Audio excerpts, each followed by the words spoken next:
शिवपाल यादव है सपा प्रमुख, वो भी ये बयानबाजी कर रहे हैं कि जो कार सेवकों पर गोली चलाई गई थी वो न्याय के लिए चलाई गई थी, कहीं ना कहीं दबंगई बढ़ रही थी कार सेवकों की, तो हमने देश के संविधान के लिए और कानून की रक्षा के लिए उन पर गोली चलाई। भाई साहब, इस देश में अभी अभी की बात बता रहा हूं मैं, लाल किले पे चढ़ गए थे हजारों सिख, गोलियां चली थी क्या?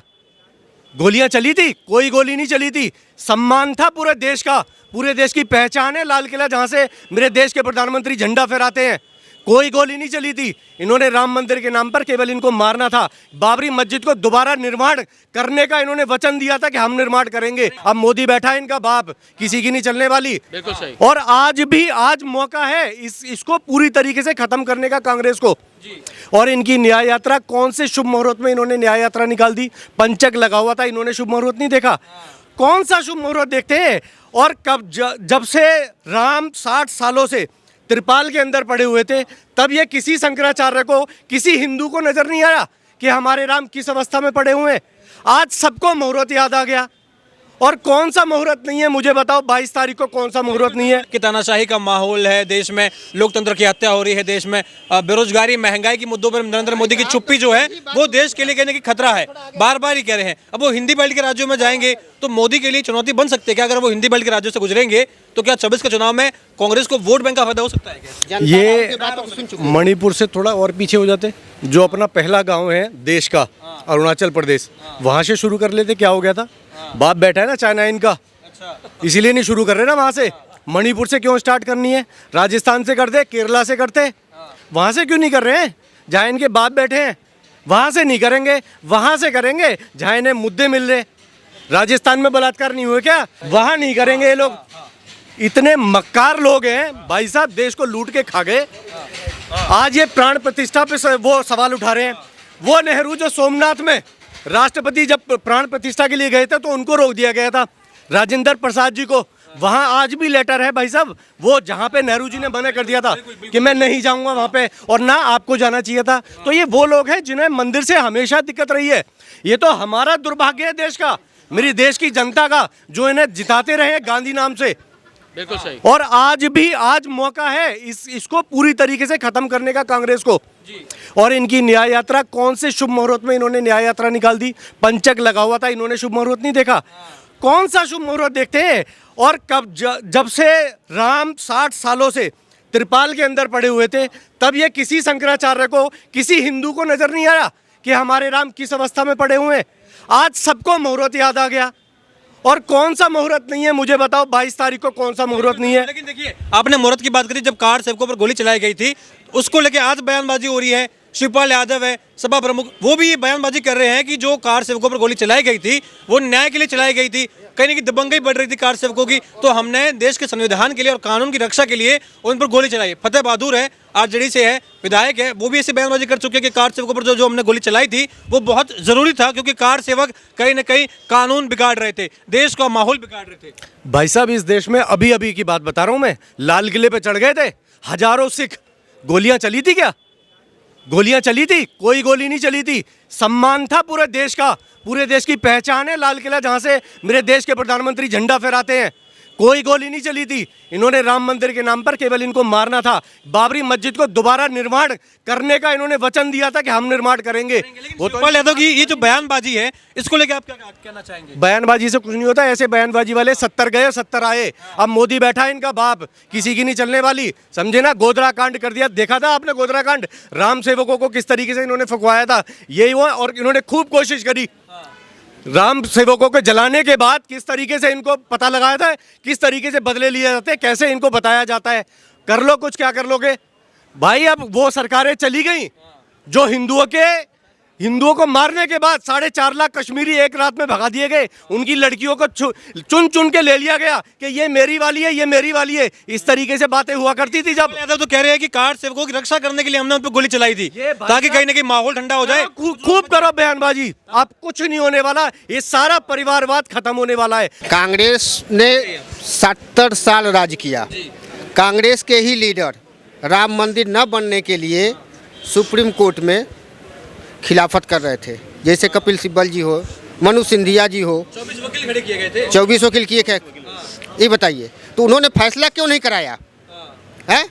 तो आज राम मंदिर मोदी सरकार में अगर सुप्रीम कोर्ट ने फैसला दिया है, अब मोदी सरकार बनवा रही है, चाहे सुप्रीम कोर्ट के फैसले से बन रहा है, मोदी सरकार में बन रहा है, और बीजेपी का और आरएसएस का एक मुद्दा रहा है धारा 370 हटाना, राम मंदिर का निर्माण करना और ये महिला बिल लाना, तीनों हो गया।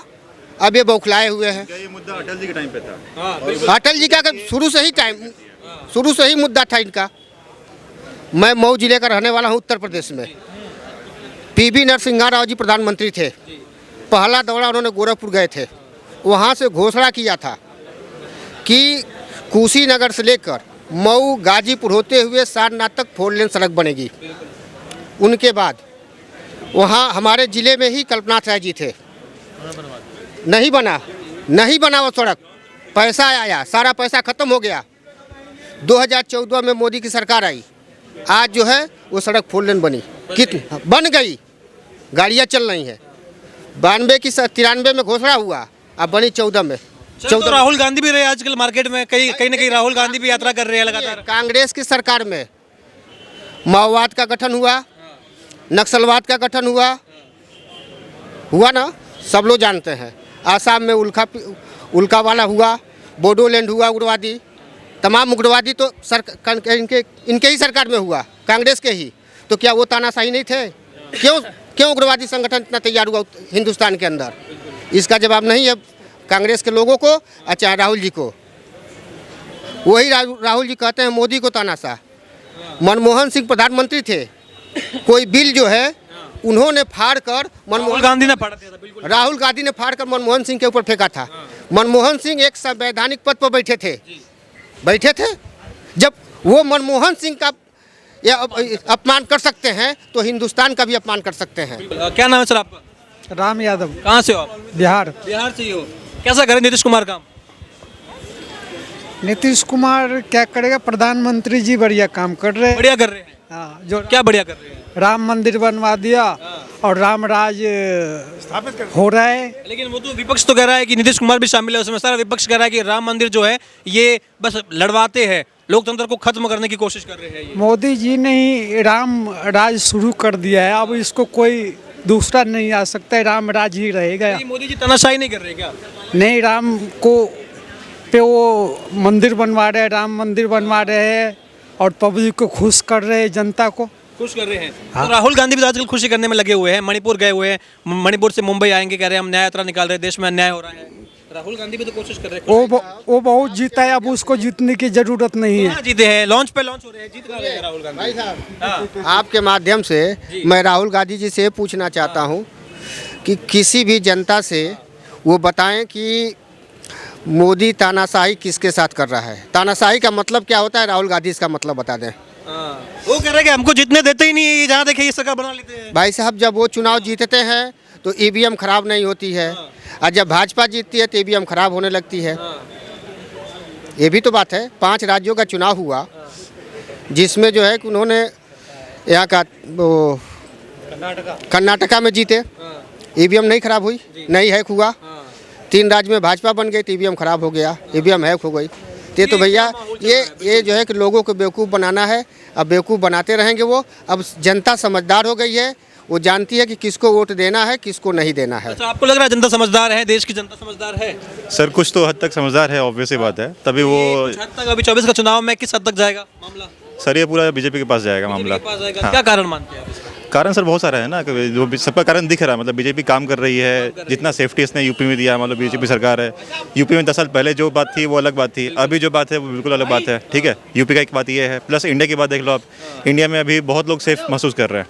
महंगाई अलग चीज़ है कि महंगाई बढ़ गई है, सब कुछ बढ़ रहा है, तो उसका अलग फैक्टर भी है कि वो हर जगह बढ़ रहा है। इंडिया में नहीं बढ़ रहा है, वो यूएसए अगर आप दूसरी कंट्री देखोगे उसमें भी बढ़ रहा है। तो उस कहते हैं कि देश में तानाशाही का माहौल है, लोकतंत्र की हत्या हो रही है, भारत माँ की हत्या हो रही है, संविधान को तोड़ने की कोशिश कर रहे हैं नरेंद्र मोदी, देश में अन्याय का माहौल बनाए नरेंद्र मोदी। और इस बीच में राहुल गांधी की योद्धा है जो न्याय के लिए लड़ रहा है, मणिपुर से मुंबई जाएगा, ऐसा योद्धा है राहुल गांधी। सर तानाशाही की बात कर रहे हैं, वो कि अन्याय हो रहा है, ये हो रहा है, कहाँ हो रहा है? कोई एक पर्टिकुलर चीज़ हो, जैसे मणिपुर में ये चीज़ हो गया, बहुत कुछ हो गया, ये लोग बैठे बैठे हैं, मानते हैं, ठीक है, बीजेपी ने कुछ नहीं किया। लेकिन यही बताइए कि कांग्रेस ने क्या कर दिया वहाँ जा करके? कुछ किया? बंगाल में इतना कुछ चल रहा है, ठीक है। बंगाल में तो कांग्रेस बीजेपी सरकार है नहीं, वहाँ तो ममता जी हैं, ठीक है। वहाँ पे क्या हो रहा है, वहाँ क्यों नहीं जाके बोलते कि तानाशाही है चल रहा है, ठीक है। केरला में इतना कुछ होता है, वहाँ क्यों नहीं जाके बोलते हैं। जहाँ पे स्पेशली कुछ हो जाता है वहाँ जाके ये बोलते हैं कि तानाशाही सरकार है, तो वो चीज़ तो गलत है ना। आपको ओवरऑल इंडिया देखना है, आप वो चीज़ देख नहीं रहे हैं। तो ये तो राहुल गांधी का एजेंडा है, वो चलता रहेगा, लेकिन वो आने वाले हैं नहीं, सिंपल सी बात है। वो बीजेपी आएगी, मोदी आएगा, सिंपल सी बात है। 10 साल का रिपोर्ट कार्ड कैसे देखते हैं आप नरेंद्र मोदी का?